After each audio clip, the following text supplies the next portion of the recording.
Presentamos Vertiente de Opinión, un programa producido por el periodista Mario Emilio Pérez. Saludos amigos de Vertiente de Opinión. Con nosotros, un habitual de este programa, sus iniciales son Juan Daniel Balcácer, un historiador, investigador, laborioso. Cuando él está haciendo algún libro sobre un personaje, uno se entera hasta quién fue el sacerdote que lo bautizó al personaje. Es un hombre indudablemente acucioso y muy serio en sus criterios, en sus análisis históricos.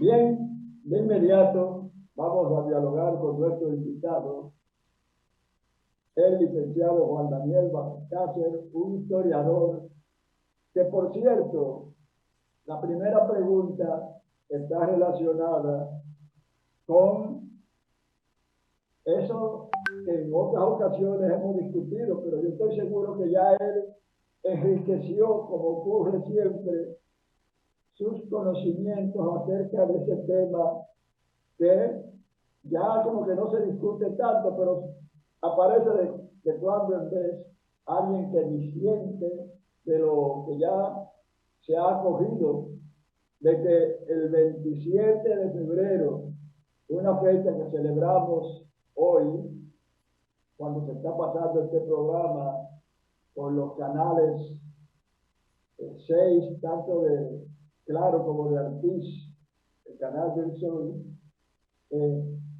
Esa fecha en nuestra historia, Juan Daniel, ¿cómo la denominaremos más certeramente? ¿Separación o independencia? Saludos, Mario Emilio. Gracias por tu invitación, que para mí constituye, pues, más que junto con un honor, un deber, participar contigo en tu programa para contribuir modestamente a orientar, sobre todo a la juventud, en materia de historia. En cuanto a lo de separación, siempre ha habido una controversia entre algunos historiadores y analistas del pasado en cuanto a si fue verdaderamente una simple separación o una independencia. Y eso depende del ángulo ideológico, político, del que se mire el acontecimiento y se examine el acontecimiento. Es evidente que si algo está unido como algo tan común como un matrimonio, si se diluye, pues hay una separación. En el caso de 1844, los dominicanos se separaron de Haití, pero al mismo tiempo se independizaron.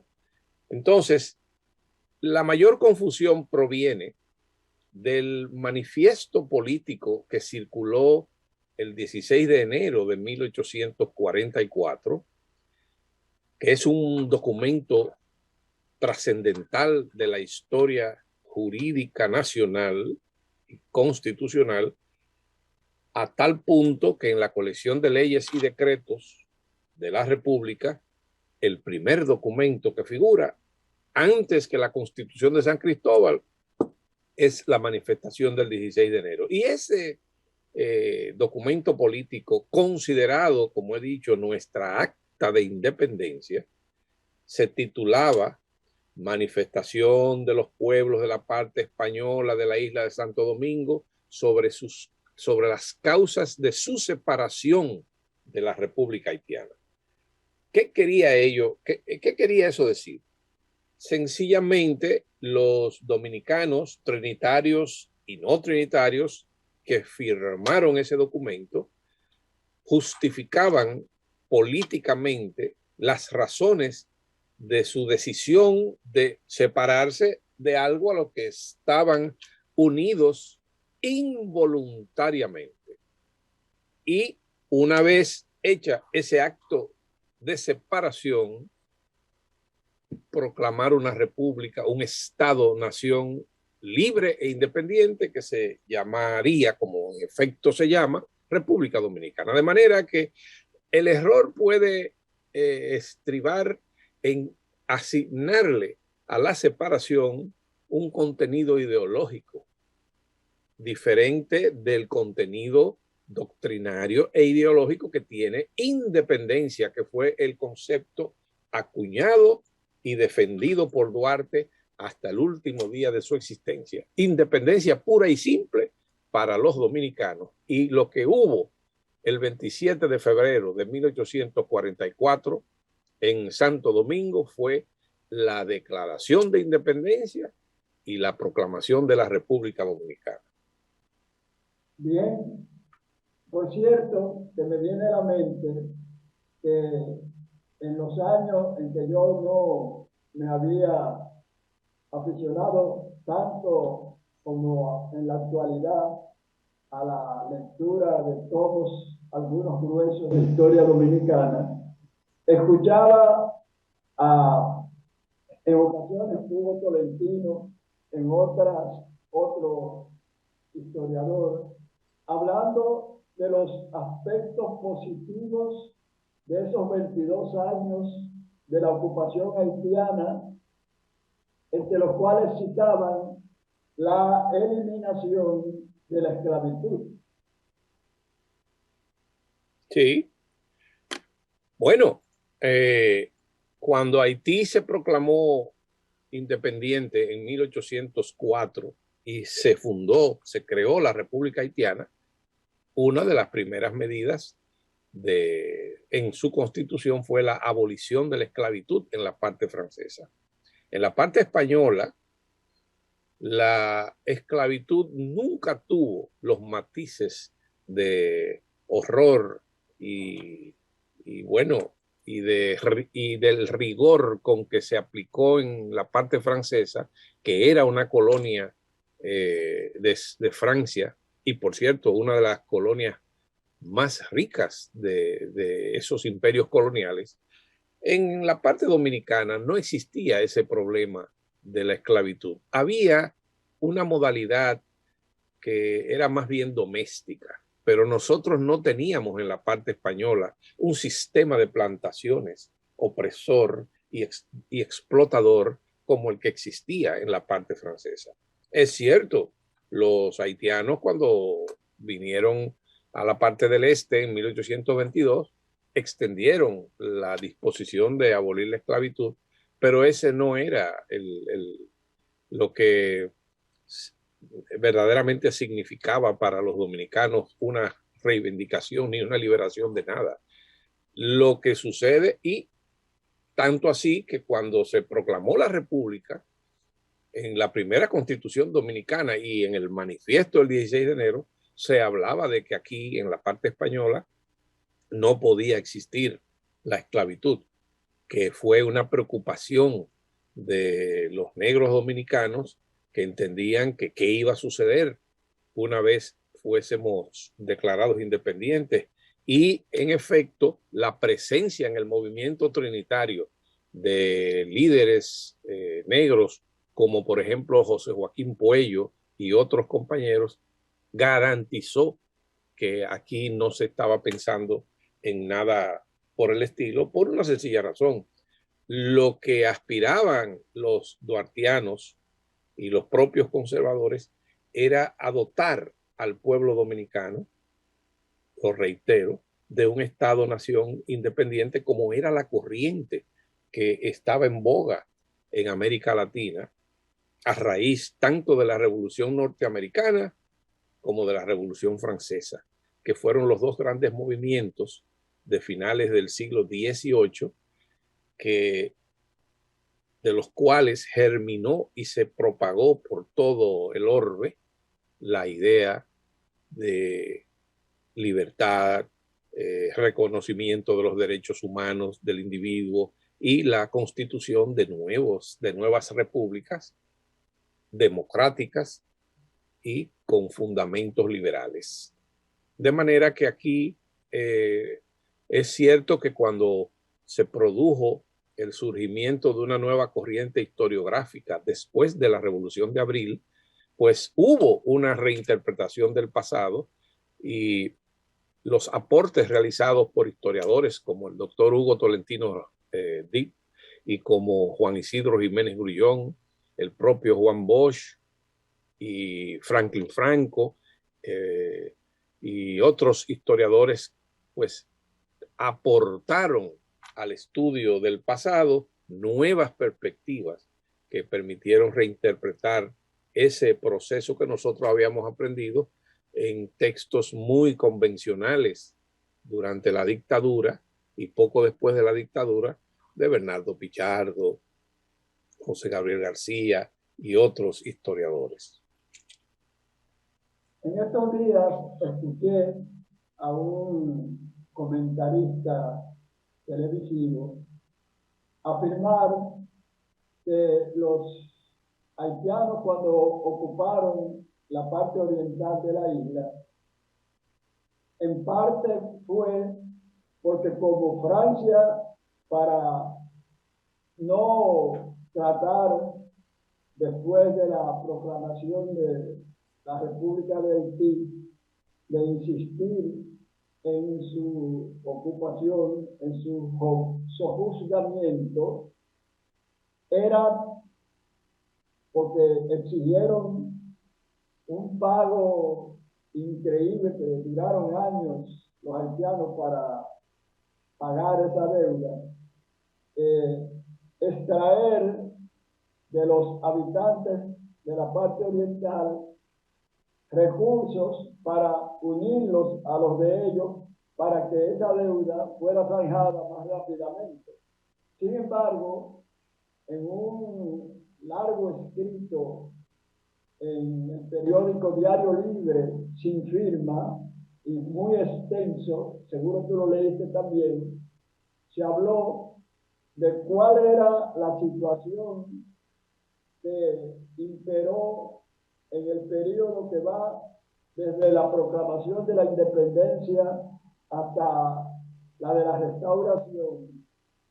Y es, según el que escribió o los que escribieron ese largo artículo, era una situación tan penosa, tan deprimente, que a mí me parecía que estaban describiendo la situación de algún país subsahariano de África. Y entonces, ¿cuál es tu opinión acerca de ese escrito? Mira, yo realmente si fue un escrito reciente, no creo que lo leí, pero lo cierto es que dentro de las vicisitudes padecidas, experimentadas por el pueblo haitiano después de su independencia, sin duda alguna, figuró en primer plano la cuestión de la deuda que le impuso Francia para poder reconocer la independencia. Es decir, que después que los haitianos lucharon y regaron con sangre en el suelo de la parte occidental y pagaron el precio de su libertad, pues también tuvieron que pagarle a Francia unos 50 millones de francos para una deuda onerosa que en verdad no se podía pagar. Y cuando los haitianos nos incorporaron a nosotros, incorporaron la parte española, la parte dominicana a su régimen, a su gobierno, pues extendieron parte de ese compromiso a los dominicanos, que consideraron injusta esa medida. Y tanto así que en la manifestación del 16 de enero, entre las causas esgrimidas por los patriotas dominicanos, figuró el hecho de que nos impusieron una cuota de la deuda externa que no era nuestra y que no teníamos por qué asumirla. De forma tal que eso fue uno de los tantos factores que incidió, así como impuestos, la expropiación de propiedades, tanto a la iglesia como a hacendados y otras medidas que contribuyeron a exacerbar las diferencias. El primer error de los haitianos, de Boyer sobre todo, cuando llevó a cabo su proyecto de unificación de la isla, que todo se reducía, según el punto de vista de los legisladores y políticos haitianos, a que la parte española o la parte del este era el flanco débil de su independencia, porque ellos temían que por este lado penetrara la influencia extranjera, de nuevo europea, sobre todo francesa, que nunca desistió de su proyecto de recuperar la parte francesa y volver y reinstalar de nuevo el sistema esclavista. Pero el error más fundamental que muchos analistas soslayan es que los haitianos no tomaron en cuenta que la comunidad hispana del este, los que ya se llamaban dominicanos desde el siglo XVIII, constituían una comunidad étnica definida y diametralmente opuesta a la que representaban los mismos haitianos, que ya constituían una nación, que ya tenían un estado. Nosotros lo único que nos faltaba en 1822 era formar nuestro propio estado, nuestra nación, dotarla de una constitución y gobernarnos por nuestros propios recursos. Pero éramos una comunidad definida, con una tradición histórica muy larga, que databa de siglos, que compartíamos una religión, un idioma, unas tradiciones culturales y unos mitos en un mismo territorio. Éramos una comunidad única, como lo eran los haitianos. Y ese fue el gran error de ellos, querer fusionar esas dos entidades, unidades nacionales, que se ha demostrado que el propio Duarte lo planteó, que era imposible una fusión, y más que una fusión, era imposible que las dos comunidades se unificaran para ser gobernadas por una de ellas. Fíjate que en la historia de ambos pueblos, los dominicanos nunca hemos exteriorizado deseos de ir a gobernar Haití. Ha sido al revés. Y además, y eso lo enumeran los independentistas de 1844, en el manifiesto del 16 de enero, entre las cosas que se esgrimen están que pretendieron suprimir el gentilicio dominicano, y lo único que nos quedaba de España, que era el idioma. Entonces, nos llamaban hispano-haitianos, no nos llamaban dominicanos, no nos reconocían ese título, y también se pretendió suprimir parte de la cultura del dominicano, de su acervo cultural, como era el idioma español. De manera que era insostenible esa dominación, que al cabo de 22 años, pues realmente pudo ser superada a raíz del movimiento independentista duartiano. Tú sabes que a raíz de la conquista y la colonización de la isla de Santo Domingo por parte de los españoles, hubo un genocidio, un exterminio total de la raza aborigen, y por eso los que sobrevivieron fueron, vamos a usar los términos, valga el neologismo, españolizados, catequizados, y también la religión católica, y entonces fue fácil que sus subsiguientes herederos hablaran el idioma castellano. Pero con relación a los esclavos africanos que fueron llevados ahí por bucaneros y filibusteros franceses, ellos mantuvieron la lengua de cada una, porque fueron varias lenguas africanas, no fue una sola. Varias etnias. Exacto.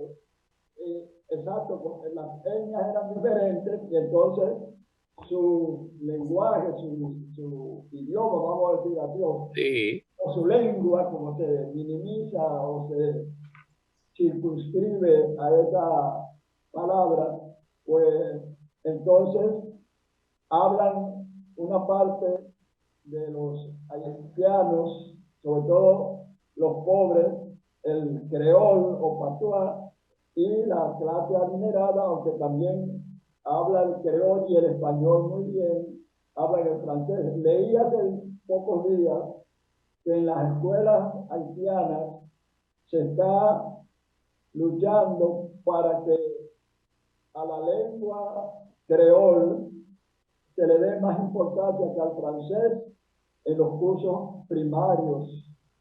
¿Cuál es tu opinión acerca de eso?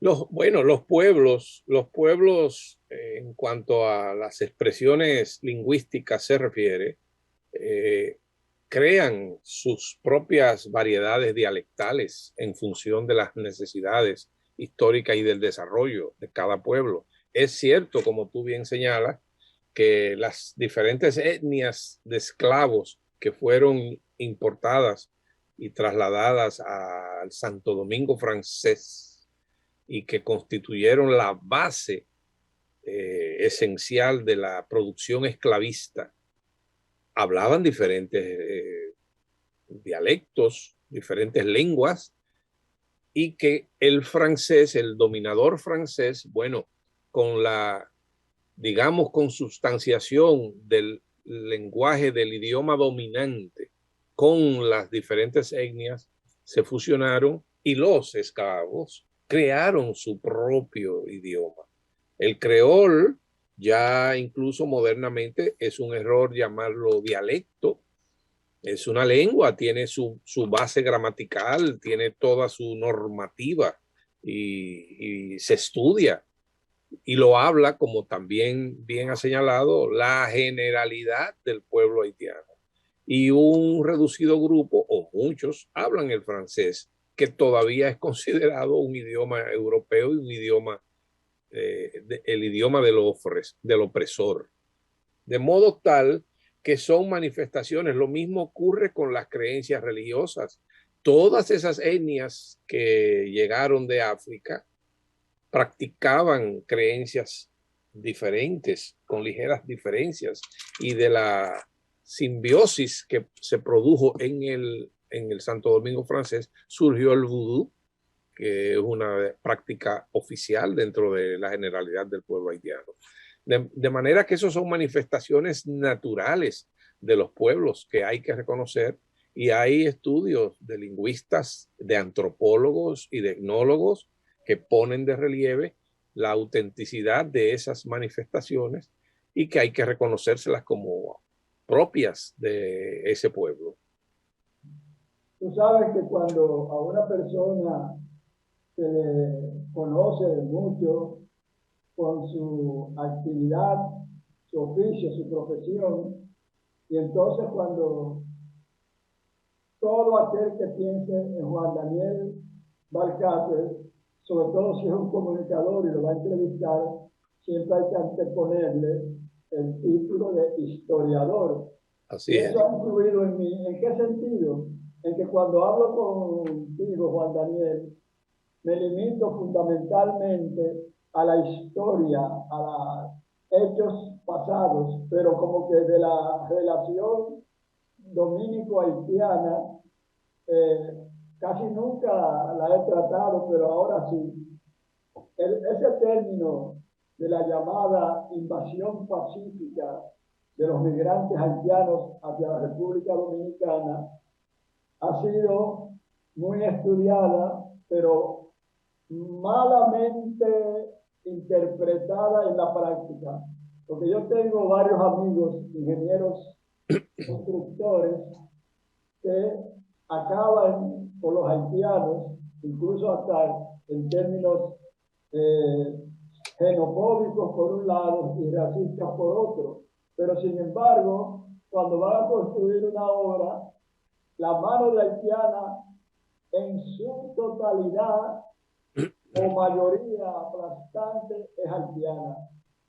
Eso por un lado. Y por otro lado, para ti, ¿qué significa esa construcción del muro fronterizo que dividiría y disminuiría o impediría esa migración masiva?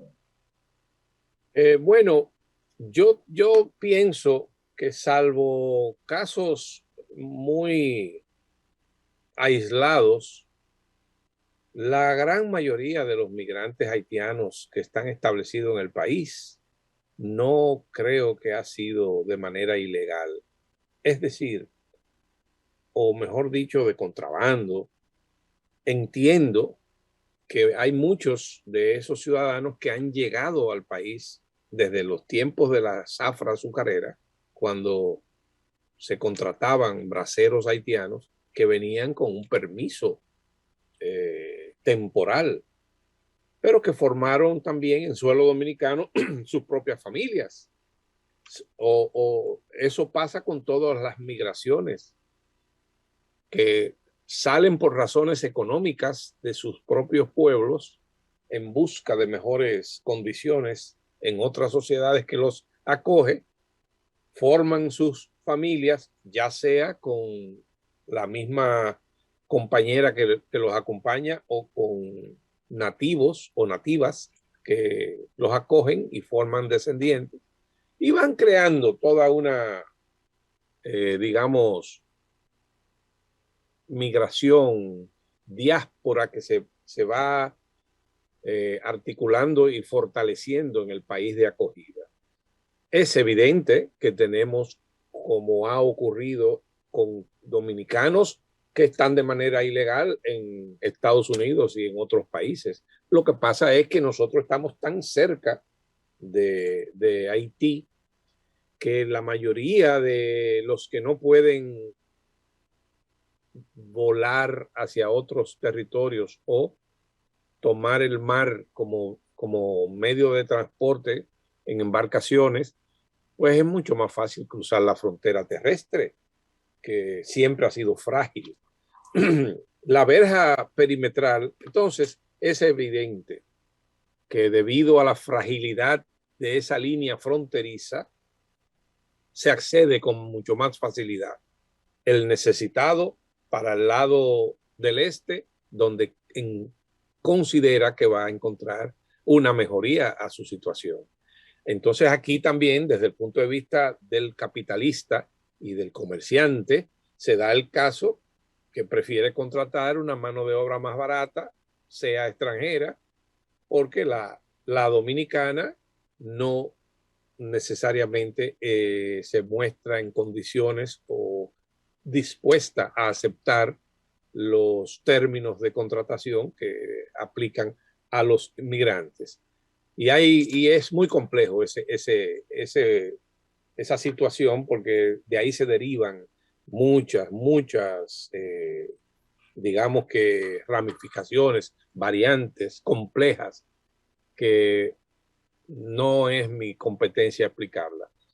El muro o verja perimetral, como ha dicho el señor presidente, yo lo veo como una manera de controlar sobre todo el tráfico de personas, el tráfico de drogas y naturalmente circunscribir, reducir lo más posible y limitar los puntos de acceso al territorio nacional por las vías oficiales convencionales. Todo haitiano que ingrese al país debería hacerlo a través de nuestros consulados con una visa, ya sea de turista, ya sea de visita parcial para el mercado binacional. La cuestión es que yo pienso que puede haber mayores controles, pero no que va a desaparecer la inmigración así súbitamente de masas de haitianos que vienen a la parte del este en busca de mejores ofertas.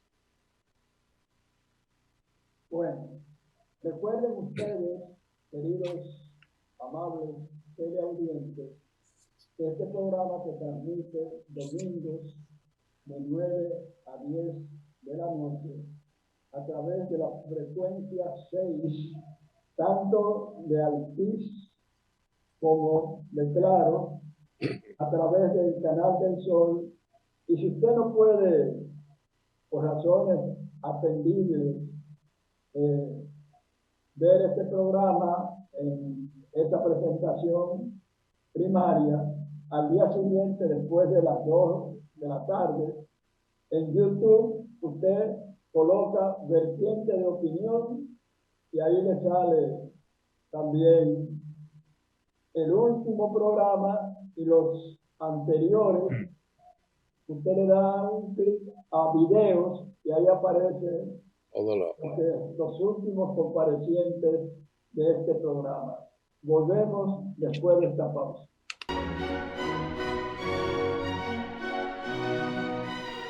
Seguimos dialogando en vertiente de opinión con este destacado investigador histórico, escritor, que es también un comunicador social, como lo es Juan Daniel Valcárcel. Juan Daniel, en tu condición de ferviente duartiano, en estos días he tenido discusiones con algunos historiadores u otros que no son propiamente historiadores, pero sí diletantes, aficionados a la lectura de la historia, que dicen que los duartianos hablan del desinterés, del altruismo de Duarte, pero ellos consideran que Duarte fue irresoluto porque nunca aceptó ninguna de las posiciones de mando que le ofrecieron sus seguidores, incluso la de la presidencia de la República tras el triunfo restaurador que le ofreció Ramón Matías Mella, que por cierto, hace un par de días, el 25 de este mes, se celebró un aniversario más de su natalicio. Entonces dicen que los duartianos hablan de desinterés y altruismo cuando realmente lo que hubo fue irresolución como temor a ejercer determinadas funciones, sobre todo en un país levantisco y con un historial fratricida. Mira, Mario, la tradición autoritaria y centralista que caracterizó al régimen colonial español que se estableció en lo que hoy es América Latina, los dominicanos nunca escapamos a esa misma circunstancia histórica y a esa herencia. España, después del llamado descubrimiento, crea todo un sistema colonial en la América hispánica y traslada desde la península ibérica todas las instituciones típicas de la monarquía absoluta, solo que a lo sumo se llegaba en algunos casos a un virreinato que en principio funcionó aquí con Diego Colón y en algunas partes de América Latina, pero los capitanes generales y que gobernaron las colonias a lo largo de toda la época colonial concentraban en su persona el poder militar, político y eclesiástico y económico de la colonia. Esa herencia despótica, si se quiere, no escapa al pueblo dominicano. Y cuando se crea la república, lo lógico era que hubiera o partidarios de la democracia o partidarios del centralismo. Por eso surge Santana, por eso surge Báez. Duarte no tenía esa madera de dirigente dictatorial o despótico. Era un demócrata a carta cabal, o por lo menos esa fue la doctrina que asimiló el liberalismo y el nacionalismo, y lucha para lograr que los dominicanos se unifiquen en torno a un objetivo, la independencia pura y simple, y luego para implantar un sistema pluralista de elección en ese pequeño país al que él pertenecía. Entonces, es injusto atribuirle a Duarte un carácter irresoluto cuando lo que él nunca quiso fue prestarse, como otros líderes de América Latina. Por ejemplo, Bolívar, el libertador, se tuvo que declarar dictador. Muy poca gente conoce esos detalles, pero es que la guerra y la manera en que se exigía poner el orden en esas nuevas sociedades emergentes había que ser fuerte. No estoy justificando la dictadura, pero cuando Duarte lucha para que aquí se instaure una república independiente, liberal, democrática, y un compañero le dice, no, pero vamos a pronunciarte como presidente, y él declina. Lo hizo porque entendía que ese no era el método ideal. Quizás se equivocó, pero él era partidario de un sistema de elecciones mediante el cual el pueblo escogiera a sus dirigentes. Él no se prestó a eso. Santana sí se declaró dictador. Santana sí asumió una constitución que la juró solo cuando le agregaron el famoso artículo 210. Si no, no la aceptaba porque la consideraba demasiado liberal. Es decir, que Duarte no es que tenía un carácter de desprendimiento, quería adscribirse a la norma y a la tradición liberal constitucional que teóricamente la asimiló. Quizás no tenía la visión para entender que había que proceder con cierta, resolver en las circunstancias. Recuerda que el primer golpe de Estado que se le dio a la Junta Central Gubernativa lo llevó a cabo Duarte y los trinitarios, pero duraron un mes en el poder. Ellos intentaron, pero no lo pudieron retener. Y a qué atribuir esa especie de simpatía mayoritaria, en principio, de los dominicanos con Santana, antes que con los llamados filorios, a quienes calificaban de que por su juventud, la mayoría eran veinteañeros, no podían dirigir un Estado, sobre todo con esa amenaza permanente de invasión, de agresión de los haitianos. Es que la República nace en medio de una incertidumbre y de un desequilibrio. Recuerda que los haitianos nos superaban. En 1844 nosotros éramos 150,000 habitantes. En Haití había casi 500,000 de habitantes.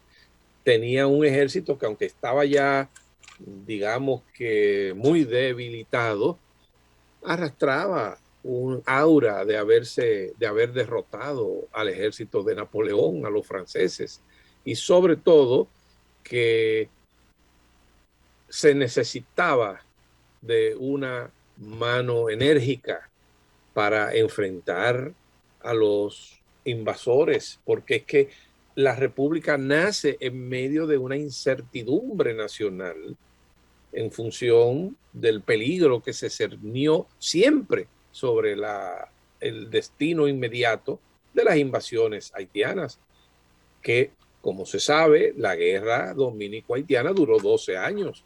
Entonces, Una vez creada la República, ¿qué había que hacer? Había que sostener esa república, había que darle contenido y definirla, crear una constitución, crear las instituciones políticas, generar entre los dominicanos digamos, difundir entre ellos lo que se conoce como identidad nacional, y eso no se logra de la noche a la mañana. Había que establecer un sistema educativo, un sistema económico, y nada de eso fue posible en la Primera República, porque hubo que destinar casi toda la atención del gobierno a la defensa de la patria. ¿Sabes una cosa? Que el patriotismo dominicano mayormente se cohesionó y se expresó fue en los campos de batalla defendiendo el territorio. La patria, ese concepto tan abstracto que explica lo que es el alma de un pueblo, se defendió fue en los campos de batalla, y por eso se requería de un gobierno que se ocupara de la situación. Y por eso hombres como Santana y como Báez, como Bobadilla, como Caminero, fueron los que se impusieron. Pero además tenían el poder económico y militar bajo su control, a diferencia de los muchachos, que ciertamente eran muchachos, pero no tenían ese control sobre esos sectores tan importantes de la vida dominicana. Eso en parte explica el por qué los dominicanos fueron gobernados por dos déspotas a lo largo de la Primera República, Pedro Santana y Buenaventura Báez. Y no solamente explica eso, sino que también explica que al mismo tiempo que ellos destinaron todos sus esfuerzos para defender el país de las invasiones con fines de reconquistar de nuevo la parte española, al mismo tiempo esos dos mandatarios lo único que hicieron en el plano de la política exterior fue buscar gestionar un protectorado con una potencia extranjera, porque ellos entendían que eso garantizaba y constituía un freno para que el vecino de Occidente no nos invadiera y nos reconociera como país, que no nos reconocieron nunca hasta 1874. Bien, nadie puede discutir, Juan Daniel y queridos y amables teleaudientes, la verdadera prosperidad de ese gran hombre que fue Gregorio Luperón, hasta el grado de que mi querido colega y viejo amigo Álvaro Arbelo Hijo considera que debió incluirse entre los padres de la patria a Gregorio Luperón. Sin embargo, otros dicen que no. Incluso el profesor Juan Bosch, que aunque nadie lo denominó nunca como a ti historiador, pero indudablemente que fue un estudioso de la historia, no solamente de la República Dominicana, sino internacional. Ahí está, ¿verdad?, el libro sobre Fidel Castro, ¿verdad? Y la composición social. Exactamente, la misma composición social dominicana. Pero caramba, ya me dice nuestro buen amigo que solamente quedan 3 minutos. Bien. Entonces, Juan Bosch en una obra dice que tan grande o quizá más grande como guerrero, como espada flamígera, valga el término, de la restauración, Gaspar Polanco fue tan grande como Luperón, pese a su analfabetismo. Sí, Era sí. analfabeto. Sí. Mira, el caso de padre de la patria, lo hemos abordado en otras ocasiones, pero siempre es conveniente abundar para que las jóvenes generaciones entiendan. Estamos de acuerdo, Gregorio Luperón es un prócer de una estatura continental, es un prócer de la restauración. Los padres de la patria tienen esa categoría porque fundaron la república. Luperón no fundó ninguna república. Es más, cuando se proclamó la independencia y se creó la República Dominicana en 1844, Luperón tenía 5 años de edad. Él nació en 1939. Luperón es de los ciudadanos dominicanos de la Primera República que adquiere conciencia patriótica y de identidad durante el decurso de esa guerra de independencia. Entonces, en la restauración, ¿qué hacen los restauradores? Recuperan la república, recuperan lo que ya habían creado Duarte, Sánchez Mella y todos los hombres de la generación del 44. Entonces, cada gesta histórica no podemos andar buscando padres porque no tienen esa misma categoría. Luperón es héroe de la república, héroe de la restauración. Sus restos están donde deben estar, en el panteón de la patria, donde están las cenizas de los héroes, heroínas y mártires de la república. Nadie le regatea ni le discute sus méritos. Ahora, padre fundador, tú tuviste un padre, yo tengo un padre. Es decir, solamente hay un padre fundador, solo que nosotros tenemos 3, porque fundaron la república. Bien, bueno, yo soy de los que creen, al igual que tú, que si hay un auténtico padre de la patria es Duarte, pese a que yo soy descendiente de Francisco de Rosario Sánchez. Así es. Bien. Gracias. Muy agradecido de que este hombre tan ocupado haya aceptado nuevamente venir aquí a Vertiente de Opinión, del cual es accionista moral. Hasta la próxima. Hemos presentado Vertiente de Opinión, bajo la conducción del periodista Mario Emilio Pérez.